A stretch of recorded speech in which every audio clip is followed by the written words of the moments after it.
That's it. We're live. All right. Hey, folks, it's Michael Taylor here, your host of Theater Corner Green Room.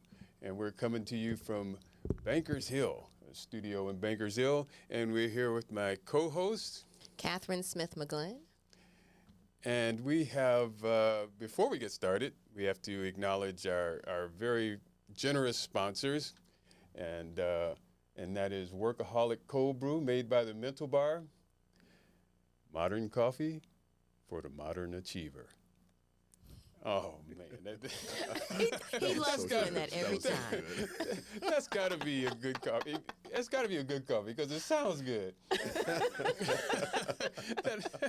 Makes me want to drink it. Here you say that. Right? And so, man, we got somebody special for y'all today. Come on, Kathryn, let them know. Wilkie Ferguson the third. Music supervisor, conductor, actor, performer, writer, producer. Hustler, don't Yes, a.k.a. Hustler. And the list goes on. Thank you so much for having me. Very, very nice. We're very happy to have you here, brother. And first of all, the reason you're even here in San Diego is that you are music supervisor and conductor for 3 Summers of Lincoln at the La Jolla Playhouse. Yes. What the heck does the music supervisor and conductor do for a play? So for a musical, the conductor, I'll start with the conductor, is the person who is in charge of making sure the band is all together and the cast is all together throughout the performances. So I'm waving my arms around, nodding my head up and down, making sure everybody comes in on time, cuts off on time, and I ran all the rehearsals leading up to it, teaching everybody the music and getting the musicians all ready for the show. So the other part of it, the music supervisor, is kind of the head of the music department. So I kind of bop around and make sure all the moving pieces are what they're supposed to be. So it's more of a almost like a clerical position the music supervisor can be in addition to the artistic side of it. So kind of wearing 2 hats there. No, wait a minute. We had the lyricists up in here We did. a couple of weeks ago. How come the lyricists and the conductor don't bump into each other? Well, the lyricist and the conductor definitely have separate lanes. Oh, okay. So I have nothing to do with writing the words to these songs. I am handed some material. I look at the material. I determine the best way to teach it to people and take it from there. And then the lyricist can come behind me and say, hey, you know what? I don't like that word. Let me change it to this. I'm like, oh, okay, I'll take that. Then go back to the cast, go back to the band, and then make those changes that way. Okay. And then there is a composer. Crystal is the composer. Yes. And you have also composed. I have. As well. So, you've got these moving parts all around you. Mm-hmm. And is it hard for you to say, no, I'm not composing this. I am conducting this. Every now and then I have to remember which hat I'm wearing. But the great thing is this team is so collaborative that there are times when I can say, hey, have you thought about this note right here? And because the team is as wonderful as they are, sometimes it's like, oh, you know what? Yes. That would be a good idea. Let's try that. So it has worked out really well to be able to understand how the different lanes work, even if I'm not wearing that hat at that particular time. Mm-hmm. How did you come to this project? My friend Daniel Watts, the lyricist. So we go way back in the days of New York City when we were both pounding the pavement as ensembles, singers and dancers looking for that next gig. We came up together through that whole process, and it's really exciting to be on this side of the table with my friends. So now that we're on the creative team side of the table, we feel like, we're kind of big wigs now, but we don't forget where we came from. So Daniel gave me a call one day and said, hey, I'm working on this project. I want you to come check it out. And it was a workshop that happened in New York City. Mm-hmm. And I flew out to New York, saw the workshop and said, this is incredible. However I can be a part of this, I want to be a part of this. And that was almost 2 years ago. They did a couple of workshops since then, and then I came on just for this version of the show. So it worked out the timing worked out the way it was supposed to, I believe. It really takes time. I don't think a lot of people know how much time it takes Oh my goodness. to really the road. It's amazing. This one, I think they've been working on this for probably about 4 or 5 years now. But a lot of Broadway shows, before they actually make it to a Broadway stage, they'll be in development for 6, 7, 8, 9, 10 years sometimes. It takes a very long time because there are so many moving pieces. I think that's why. So. Here we go. Oh, all right, we got some clips. Yeah, we got a little bit up in here. I like it. Just so we can add some context to, so when we're talking about Three Lincolns, we're going to give people a little taste of it, what it looks like. And so you're down there with the band, actually, like, I don't know what a sign for conducting and stuff. Wait, do it again. Let me see you do it. I like that. You always see the back of the conductor, right? Right, right. And then and they're moving around. Yes. Being all intense. So when my friends come to see me conduct a show, they always say, "The back of your head is so beautiful." So the one of the interesting things about this show is that at La Jolla Playhouse, at least for this version of the show, the pit is completely closed, so the audience doesn't actually see the back of my head, and I can't actually see the cast in real time. So there's a video monitor downstairs in our little basement pit that I'm watching the show on, and the cast is only able to see me through another video monitor that's at the back of the house. So when they're standing on stage, they're looking above the audience at a couple of video screens to see me doing my doing my thing. Oh man, you got to make sure there's no delay. That's a very big issue. Latency. We had some issues with that, with the latency early in the rehearsal period that have now been fixed. But it is very difficult to do that, and then I hear, boom, like oh no, man. oh no. Okay, let's see. So it's really an interesting thing to deal with. Yeah, I bet. Let's give them a little bit. Here we go.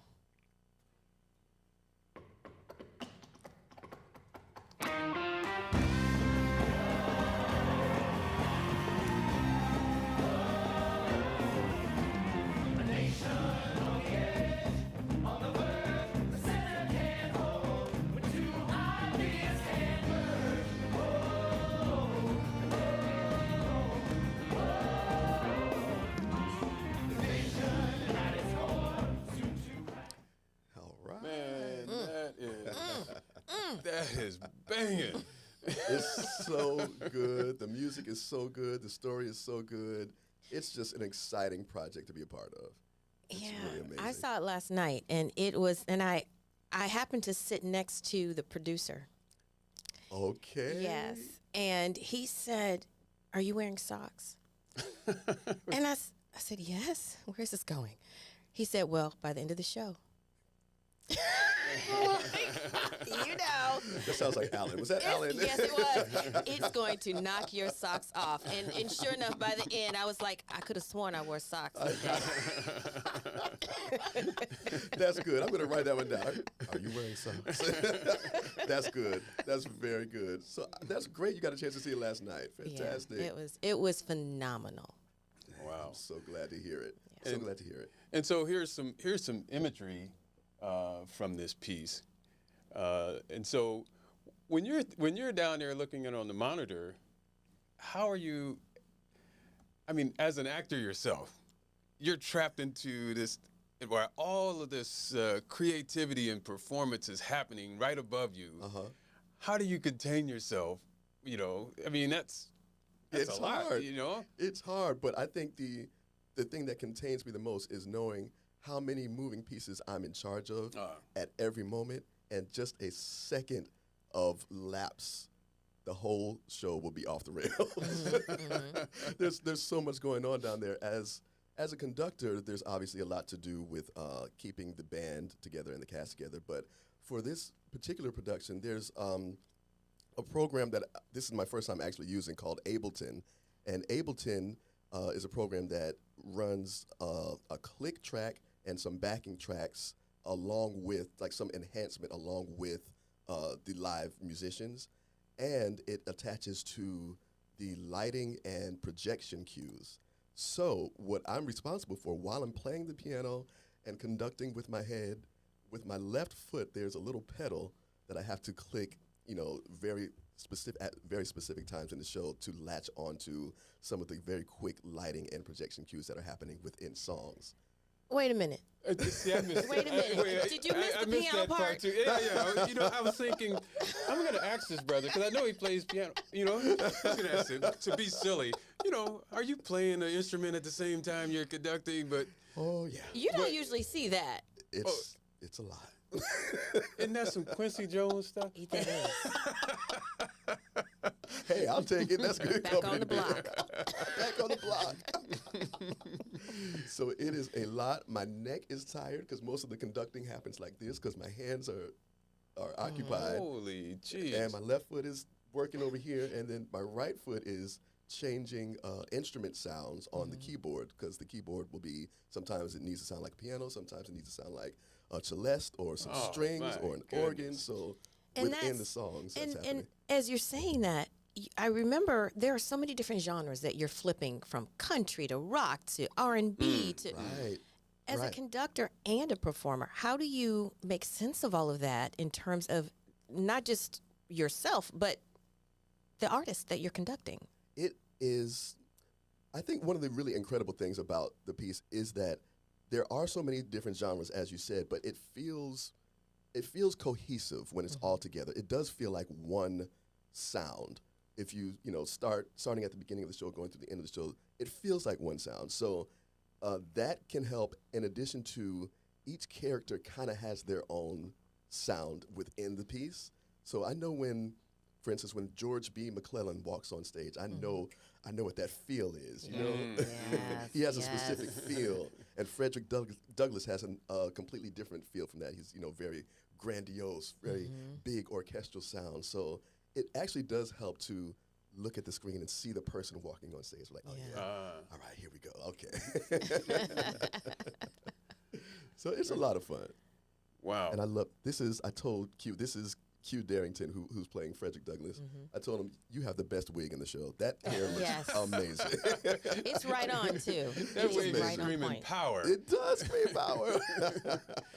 Let's go through some of these. Maybe you can just give us a couple of notes here and there as we flip through these. Absolutely. This is George B. McClellan. This is, I think, his first big number. And he kind of serves as the antagonist of the show. And it's great because he's such an engaging, magnetic performer. To play a role like that, it just gives it a little something extra. So this is a really fun number. And he puts a little stank on it, too. Yeah, he does. He does. He's got some sass, got some attitude. Yeah. Oh, good old Abraham Lincoln. He is so incredibly talented, Ivan Hernandez. And it's crazy because I feel like he really looks like him. Right. Outside of the clothing and the beard, there's just something about his stature. They really nailed it with this one. He's incredible, and he learned so much material in such a short amount of time. It's so impressive. Is there any particular reason that I don't want to give anything away. Never mind. Spoiler. Well, I think people know the story. Yes, you should. They should know the story by now. And who do we have here? Oh, here we have Mary Todd Lincoln and Elizabeth Keckley, played by Carmen Cusack and Sekon Singh Blow. And who's that back there? Is that Naomi? Oh, that's Naomi. Yeah. Naomi in the back there. She'll be here Monday. Oh, she'll be here Monday. Oh, yeah. Okay. And so Sekon and I were in Motown the musical together, along with Daniel Watts. On Broadway. On Broadway. Yes. Yes. Oh, and here's Evan. He is incredible.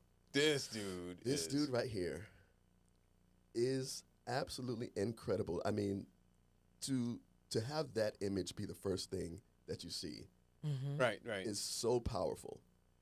It's so powerful, and he's so talented. And you would not, for anybody who hasn't seen the show, you will not believe the kinds of sounds he's able to make as a tap dancer with one leg. It's incredible. What we learned with Daniel is, so when they're doing the telegraph, that's the sound for Yes. it, which is really ingenious. I think it's so smart. And Daniel is hilarious. He's so heady. What he actually did as a choreographer is a lot of the rhythms that you hear are actually Morse code for what's being projected on the screen. Oh, it's actually real. Get out of here. Yeah.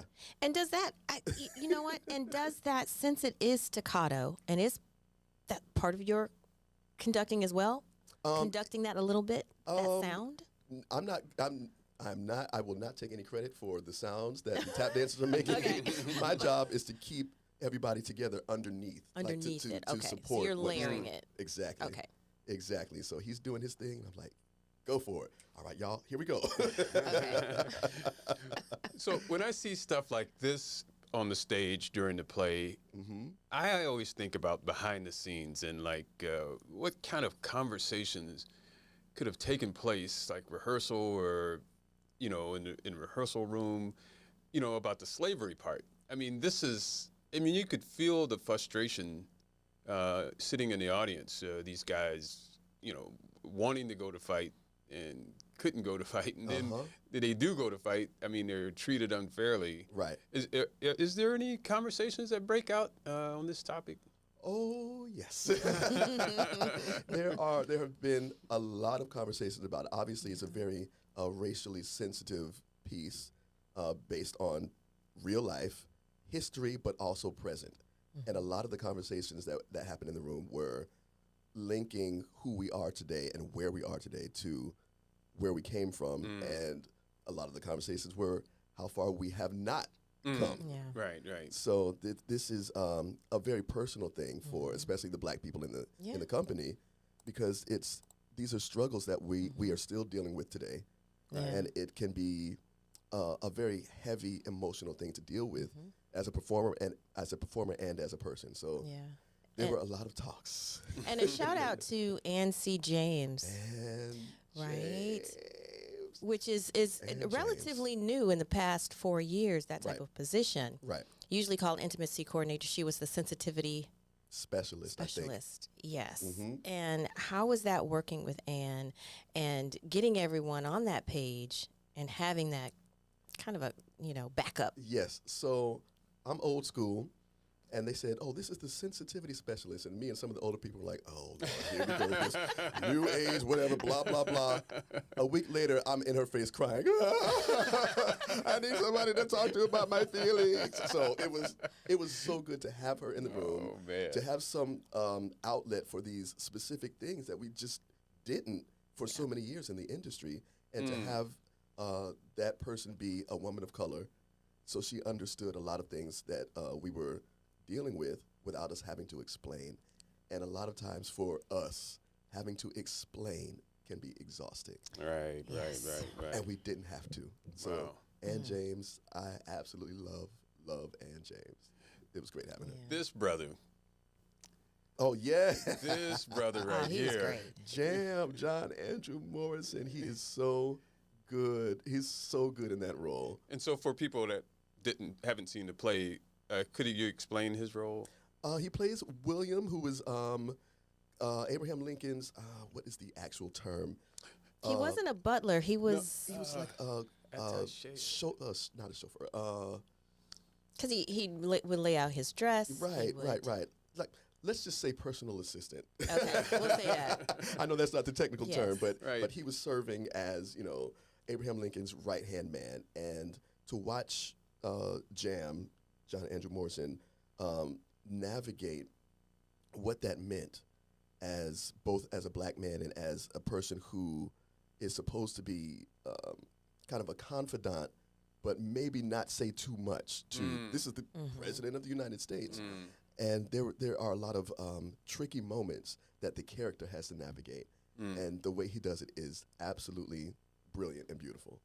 Wow. That's what's up. Yeah. Oh, I don't want to do that. Why not? Let's watch it again. Yeah, let's watch it. Oh, you... Oh, man. Wow. Look at these guys. Look at these guys. But seriously, this piece is everything. It's fantastic. And it's timely. It's time. Right. It's unfortunately timely. Yeah. It really is. It really is. And so one special part of it, because I'm a veteran. I served in the Marine Corps Infantry for 13 and a half years. So I'm looking at this piece through another lens. Okay. You know, and so when I'm seeing the body count rolling up and these idiots that are, you know, orchestrating all of this war, you know, it just kind of hit differently. So there's a little bit for everybody in the audience. Wow. I didn't even think about that perspective watching it as a veteran. That's the thing. Yeah. I mean, there's quite a bit in that play that, you know, for some people that might be triggering. I mean, Absolutely. I mean, it's real. I mean, you guys really capture, you know, this, you know, the problematic issues of war, you know, which is the human loss. Right. Yeah. Right. It's something that people don't talk about enough. No, Actual human loss. Oh yeah. Human bodies, you know. So. Wow. So.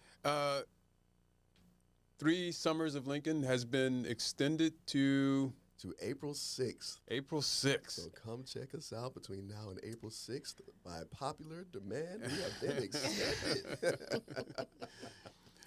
Wow. So yeah. So you people, I mean, woe be you if you let this place leave San Diego and you don't get some of it. And my, you know, hats off to La Jolla Playhouse because they take chances and they put out stuff that is just, you know, some other theaters won't do, you know, and it's just beautiful that way. And they've been extended for a second time, I believe, through April 17th. Oh, say it isn't so. Really? Really? Really? I think. Oh, you got some inside information. That's news to me. You got some inside information. When is the official date that you know that they close? April 6th was the second April 6th. extension. Okay, I think second, yes. Okay. You're right. I got the date wrong. I got scared. But it is April. No. April 6th, right? April 6th. Okay, April 6th. So you've got about 2 more weeks. Yes. Right? 2.5 weeks? 2.5 weeks. What's today? Okay. I don't know what day it is anymore. when you're doing a show like this, you don't know what day it is. Today is the 14th. All right. But I like that phrase, woe be you. I'm going to use that. And so when you leave this show, what do you have on the horizon? Now you already got something, or are you just going to relax? There's no such thing as relaxing as a freelance performer, so there is no relax. That's what Daniel said. He said, you know, it's called Tarzaning. I like that. Right, from one vine to the next. From one vine to the next. Yeah, sometimes you got to let go and pray, but eventually you fly and catch that next vine. So after this, the next project I'll be working on is a Juneteenth show in Miami that I usually do in the summers by a wonderful company called Huge Songs, and they put on a Juneteenth performance actually on Juneteenth in Miami Beach every summer. So that's going from one historical show to another. There's something else special about Miami, isn't it, in your life? I'm born and raised in Miami. Born and raised. That is home for me. That's where my grandparents on my dad's side immigrated there from the Bahamas. On my mom's side, they came down there from Georgia. Wow. Both of my parents were born and raised in Miami. Holy jeez. So now I got cousins all over South Florida. And so, also, speaking of Miami, fun fact. So, Wilkie Ferguson Jr. was a judge there, an appellate court judge. Am I getting mixed up? No, he started off as a circuit court judge, then he became an appellate court judge, then a federal judge before he passed away in 2003. My goodness, this brother. Lineage. Right? And he's a Morehouse man. Oh, jeez. Oh, man. Yes. Now, that's my heart right there. Morehouse College, those are some of the best years of my life. Some of the best years of my life. When people ask me how to explain the feeling, the only thing I can say is Wakanda. being at Morehouse in the Atlanta University Center, Morehouse and Spelman and Clark and Morris Brown at the time, it felt like Wakanda. Just upwardly mobile, educated, beautiful black people in this utopia. Wow. It was incredible. Such an enriching experience. So you studied music there, right? I was a But double you were major. mathematics Math and music. and music. Yes. So that's what I was getting to. They're related, though, right? Isn't there a are. relationship there between math and music? Absolutely. A lot of people don't realize how linked they are, especially when you talk about music theory. Music theory is very mathematical. So there are a lot of people who love math, and they love the piano, or they love math and they love music theory. Composers and mathematicians a lot of times are the same people. So there is definitely a link. I'm not as crazy as people think I am crazy. But So how does being a Morehouse alumnus kind of inform your work? Or does it make its way in there? I mean, is it like informing what you do? I think so. The thing is, it's so deeply ingrained at this point, it's hard to figure out which parts came from where. But a lot of what I think I learned at Morehouse was pride. Pride in who I am, and like a sense of ownership of the universe. You know, they kind of instill a pride that can't be quantified. Wow. And a lot of times I'll find myself in projects like this, and I know that I belong, and I know that I have a voice that is important. And I think a lot of that comes from my time at Morehouse. Wow. And I think isn't that what HBCUs instill? Yes. In youth and in, you know. Absolutely they do. My mom always told me, I don't know why any black person would not go to an HBCU. I said, I don't know, Mama, I don't know. She said, at least do undergrad there, and then you want to go to grad school somewhere else, go do that. So that's what she did. She went to, both of my parents graduated from Florida A&M University. Wow. And then my mom went on to Ohio State for grad school, and my dad went to Howard for law school. Holy Jesus. So it's the HBCUs are running deep in the family. My sister graduated from Spelman College. Wow. So, and visiting her at Spelman is when I fell in love with Morehouse. So it's like, oh, I know where I'm going. There was no question. So at what point did you fall in love? Did the acting bug hit you? I think, so in high school at New World School of the Arts in Miami, where I was a piano major, most of my friends were in the musical theater program. And I think I was jealous. I think I saw them having more fun than I was having in the little practice room with the piano. It's like, these guys are singing and dancing and jumping around. Like, it looks like so much fun. But, you know, put it aside, went to college. Then when I moved to New York City, I started teaching at the Boys Choir of Harlem as an assistant director and piano accompanist. Wow. And while I was there, I was like, this is New York. There are a lot of musicals going on here. Let me just start auditioning for some stuff.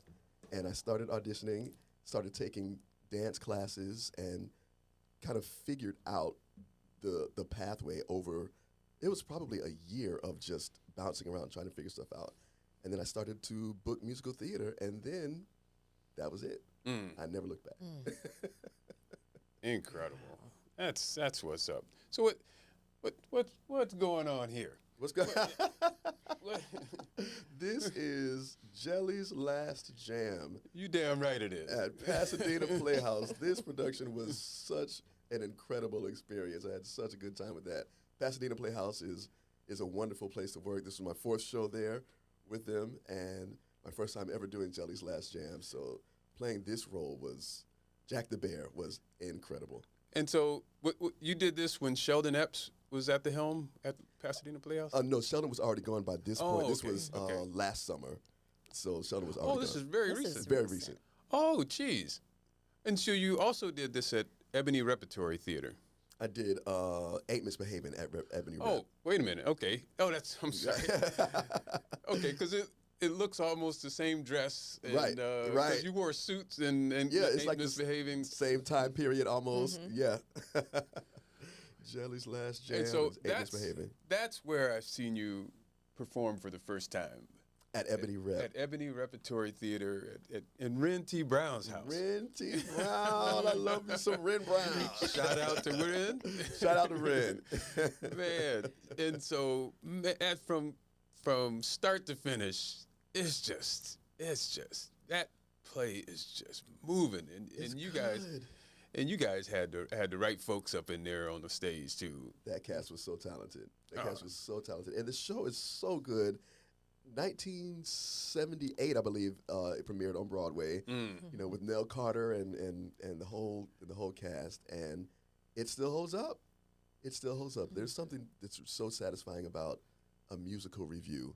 It's just song, song, song, song. The story is woven through the songs, but it works. And you must be a dream to direct because you have all the knowledge and you can direct yourself almost in a way. That could be a dream or a nightmare. Oh, that's what I was going to suggest. Because, you know, sometimes I would actually, oh, no, that's not my job. That's not my job. Like, zipping your lips now. So it can be a great thing, but as you said earlier, sometimes you have to turn that part off and just be the actor who's taking direction. Yes. So it's a challenge. Working with someone else's vision. Right. Right. So it can be fun.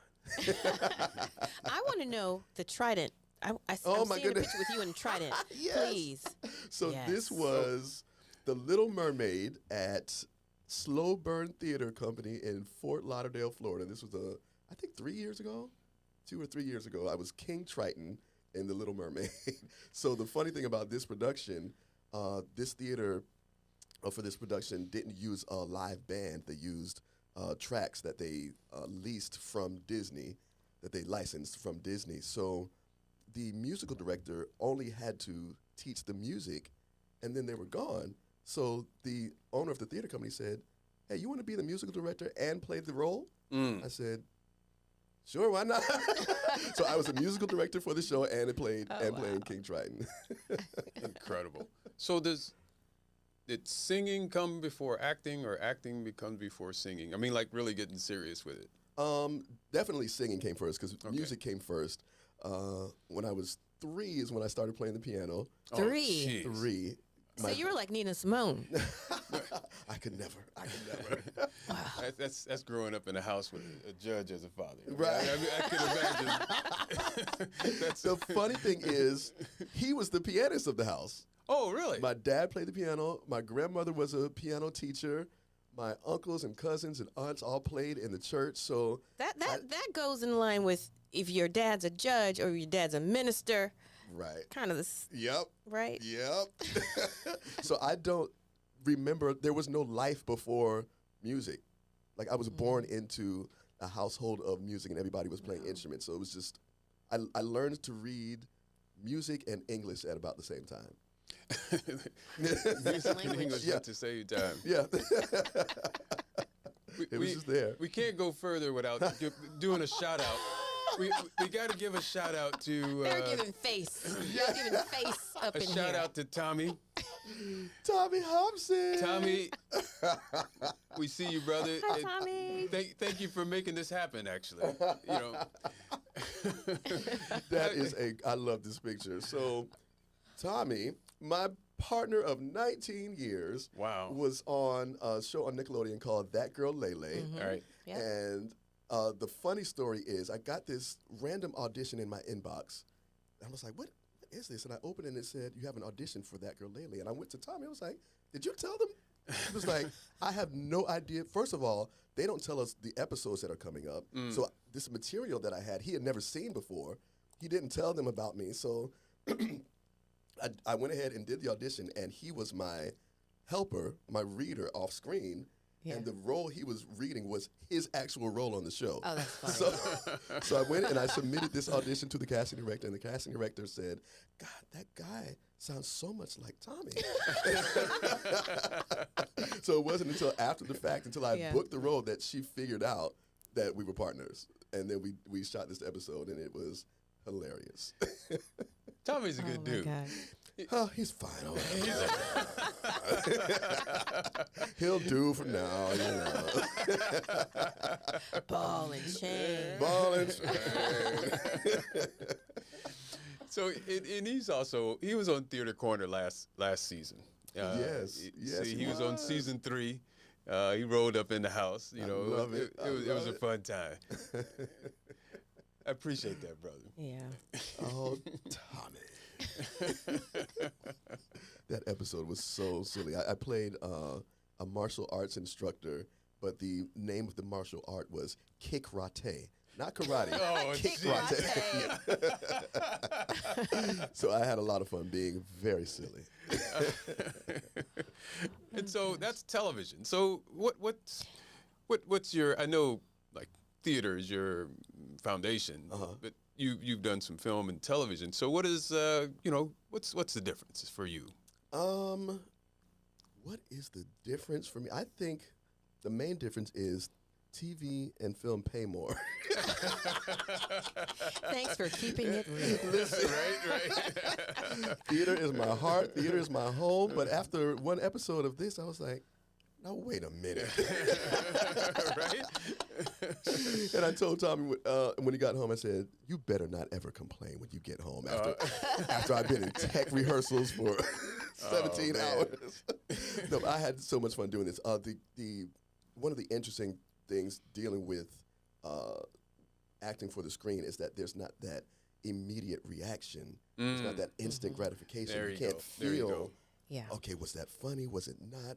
Did that land? Because, when you're on stage, you feel immediately what the impact is. So you kind of have to trust a lot more when you're acting for the screen.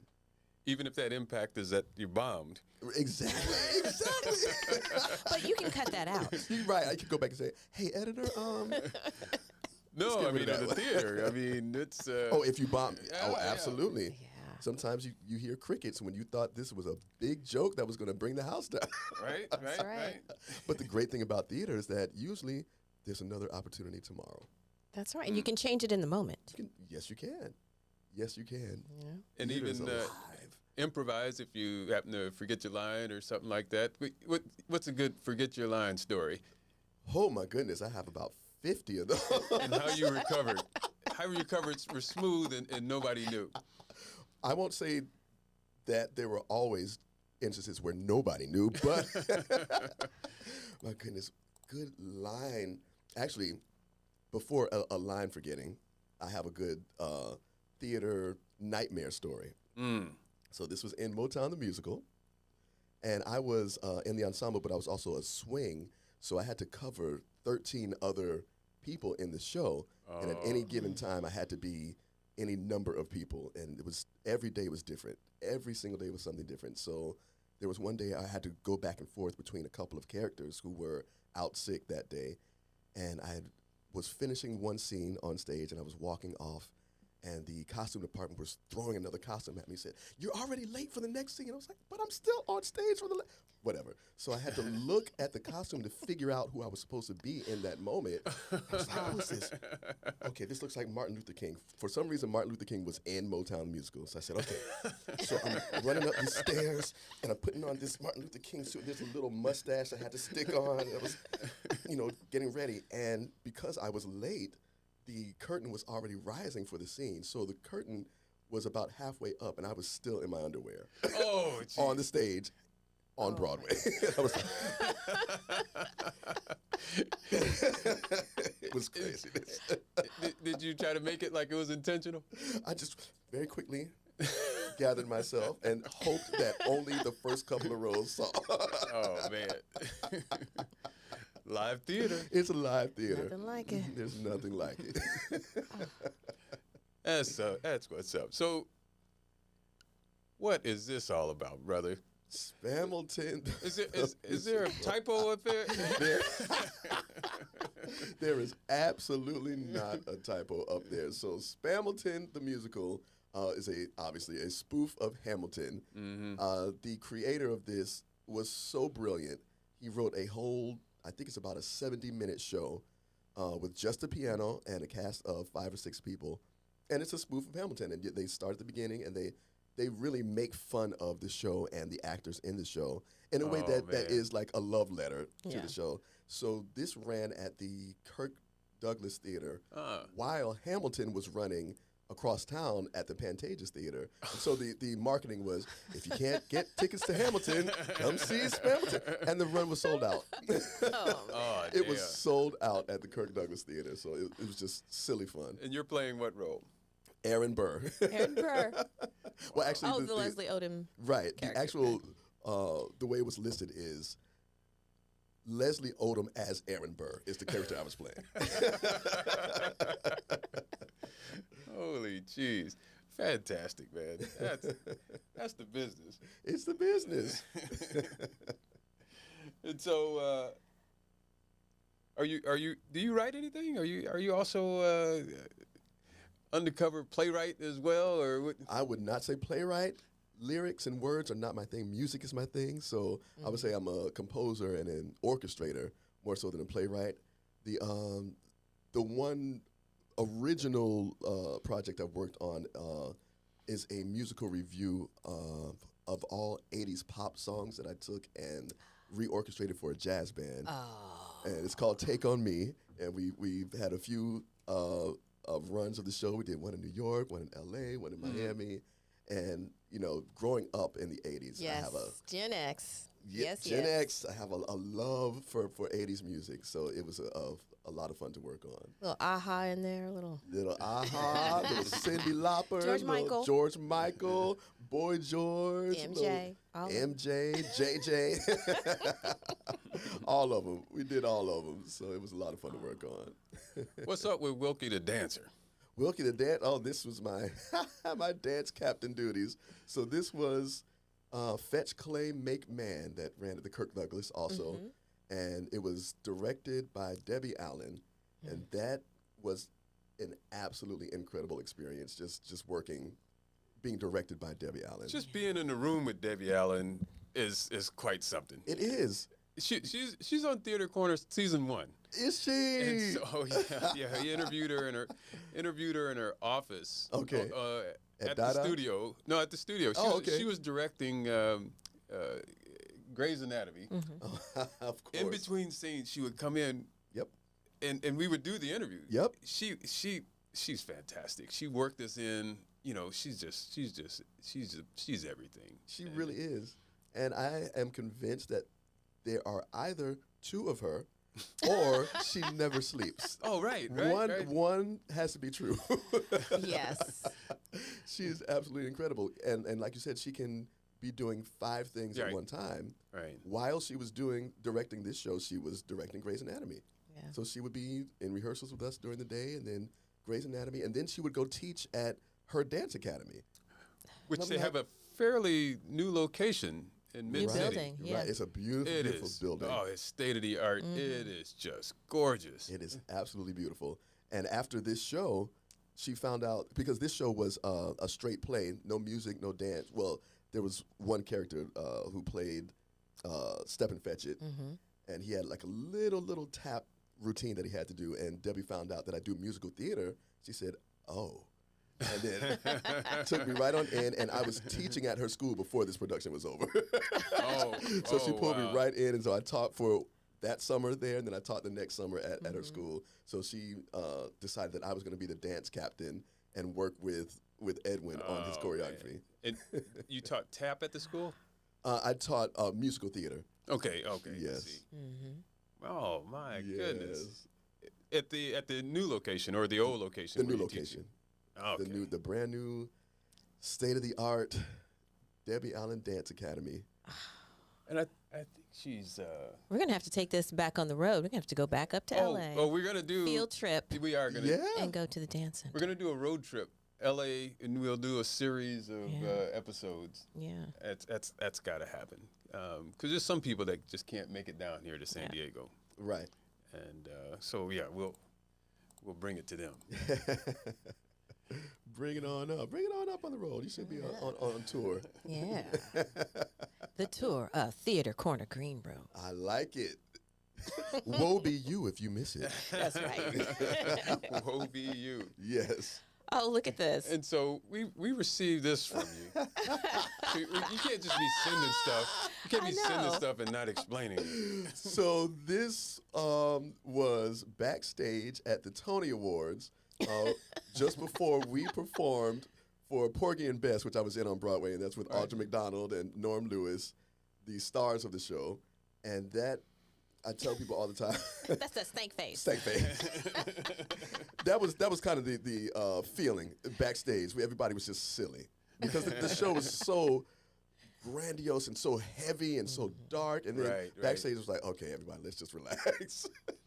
So we had such a good time backstage just clowning around. But that production was one of the most fulfilling experiences of my life. That music is gorgeous. Working with these superstars was an absolutely incredible experience. Is there a particular role that you've played where you felt like, holy jeez, maybe I'm not even acting. Like this is really kind of fits with your personality and everything. Have you ever had a role like that? I've had pieces. There have been roles where there are sections of it that I'm like, oh, that's me. And then another role was like, oh, that's me. So I feel like there are different pieces of me in each role that I play. I can't say that there's one that's just all me. I like that. What pieces of you? What's one of them? That's there's a piece. So Ragtime.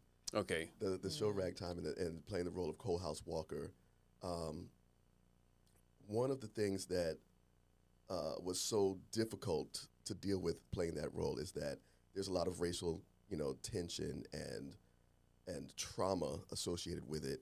And at the end of the show, spoiler alert, he is killed by the police. Very timely. Yeah. Very timely piece. And the production that I did of it was at Trinity Rep Theater, and they are known for kind of taking things and reimagining and really investigating how it relates to current day. So they decided that they were going to start in period clothing, early 20th century clothing, and by the end, we were in modern day clothing. So the end of the show was me in a hoodie walking out with my hands up and getting shot by the police. Oh, my. And that really tore me apart. That really tore me apart because I was like, this could be me. Right. This could be me right now. So, when there are roles that you find pieces of yourself in, it's sometimes hard to remember your acting. Well, that's what Daniel said too. He was like, it's got to be a light jacket that you just take off. Yeah. Afterwards. Yeah, and there's a technique to that I didn't really understand until very recently, because it's easy to get caught up and get torn apart by it, and then when the show's over, still be crying in the dressing room, And you have to understand how to, like Daniel said, how to take that off.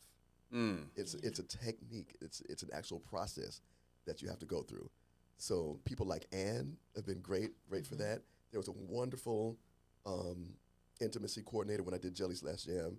Her name was Joy, and she gave me some techniques, because that was another one that, by the end of the show, I was like, oh, I can't get out of this. Oh, God. She's like, nope. This is what you do. You look in the mirror. You do this. You do that. You rub this on your hands. Like, she had a whole process. So sometimes you got to really work at getting out of the show. And so, but the other side of that, I'm always interested, when we talk to actors, you're always trying to strive for authenticity, which means you got to get yourself out of the way, so that character can exist, without the actor being in the way. And I think that's like when an actor does that, there's an authentic performance. And so the other side of what you just explained, you have a process of getting yourself out of the way so that character can just be. I feel like I don't get myself out of the way. I feel like I find the truth in that character for me. Interesting. So that if there's, some action that this character is performing, I try to understand what would lead me to make these decisions and make these choices, because that's the only way. There are different techniques for doing this, but that's the way that works for me. I have to understand in a way that will allow me to not judge the character. You gotta love your character. Yeah. Yeah, and the way for me to do that is to figure out how I would get to this point. What would it mean for me to go through these steps? So instead of getting myself out of the way, I kind of put myself into it, which is probably what makes it hard to get out of at the end. 1 degree of separation. 1 degree. Yeah. Well, how do you take care of yourself, though, just in general? Because as you're Tarzaning from one role to the next, you've got a lot going on. It's a lot going on. Right? Yes. So what do you do to keep yourself sane? It's almost obvious. This brother's all yoked. I think it's all that time is in the gym, I believe. Right? Just a suspicion. I don't know. Gains, and more gains. I've been to the gym once or twice, just once in a while. But I really tell people all the time, and I tell myself, it's something I forget from time to time and remind myself, there's something that is so mentally stimulating about being in the gym, and in a way that clears my mind, in a way that warms my body up for a role that I'm about to do, warms my voice up for a role I'm about to sing. And so physical exercise and physical activity really is a large part of self-care for me. It makes a difference. It makes a big difference. Your instrument. It's your instrument. It's your instrument keeping it tuned. Right. Okay, sir. Now, this is a person who's always in the gym. Standing next to him is like, I feel like I've never been to the gym. But you were on the same stage together. We were on the same stage together. So this is Fetch Clay Make Man once again, that Debbie Allen directed. This is a scene with Muhammad Ali. Muhammad Ali and Stephen Fetch were in this show.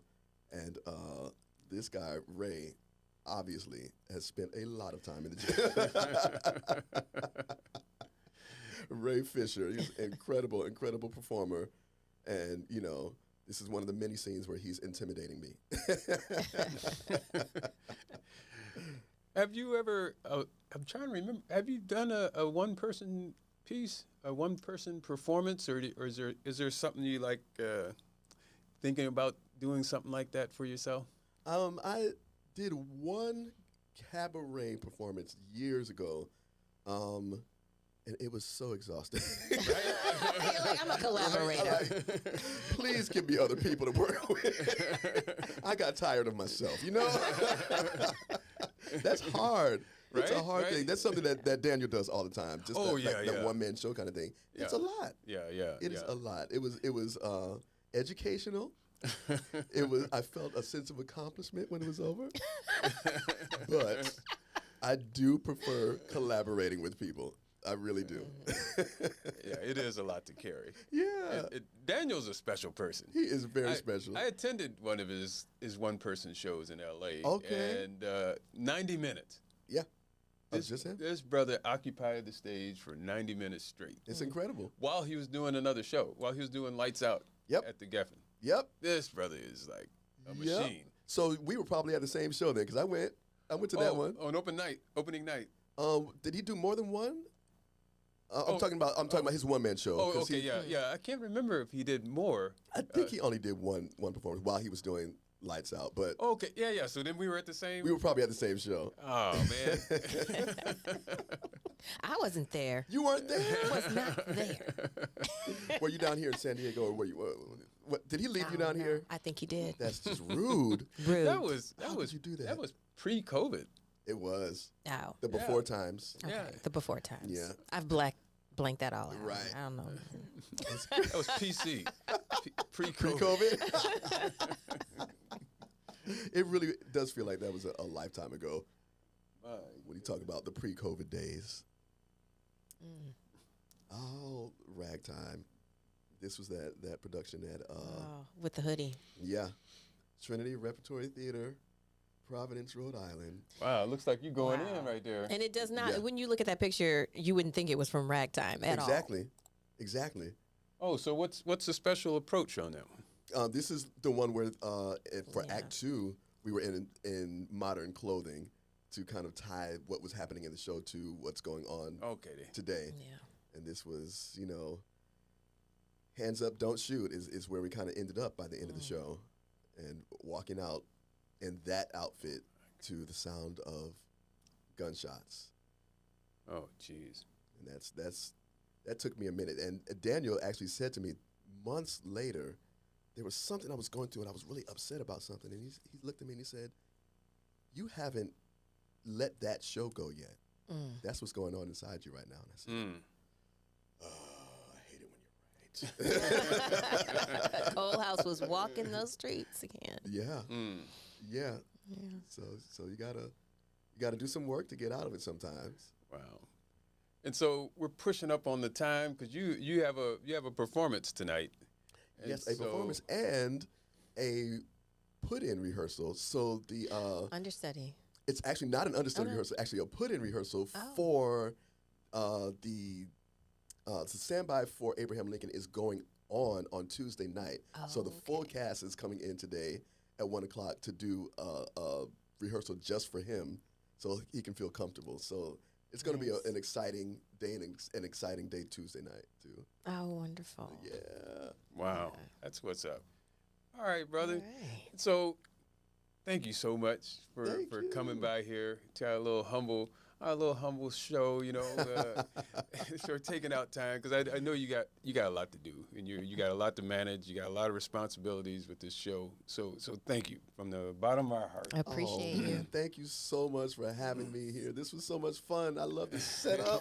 You got the technology going. We trying. This is fantastic. Thank you so much for this. We be trying, but we be trying. But what we really need is some support, from folks out there, even just in the form of going to the YouTube channel and hitting the subscribe button.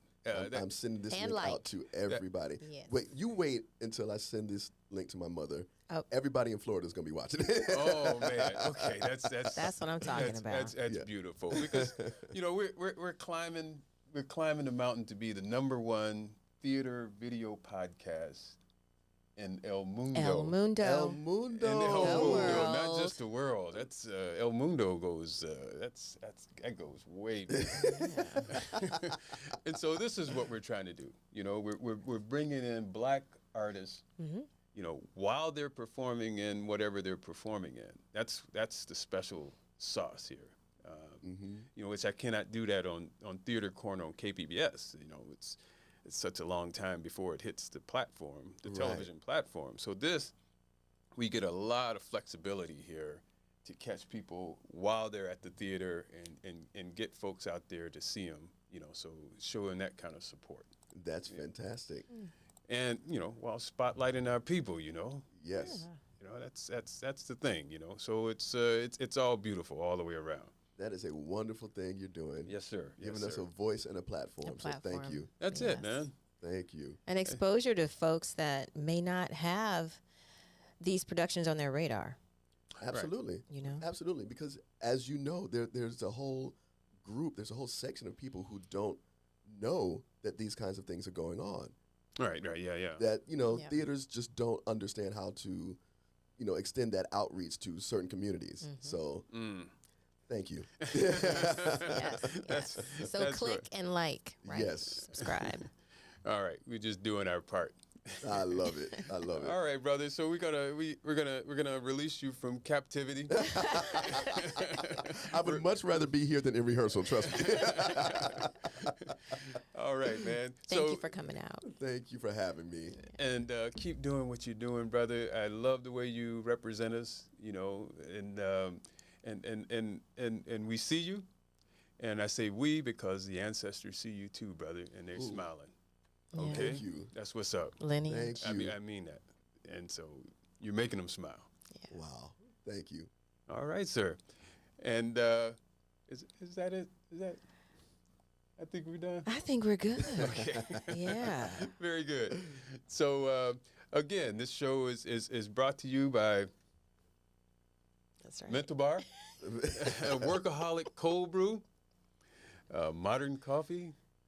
For the modern achiever. Oh, that's beautiful. The modern achiever.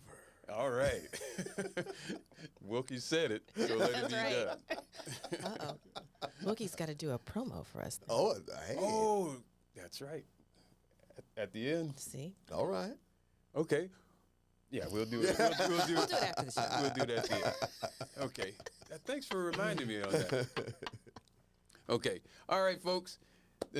Time is up. This hour is gone, just flown by. And so thank you for tuning in to another episode of Theater Corner Green Room, and we'll see you next time. Bye-bye.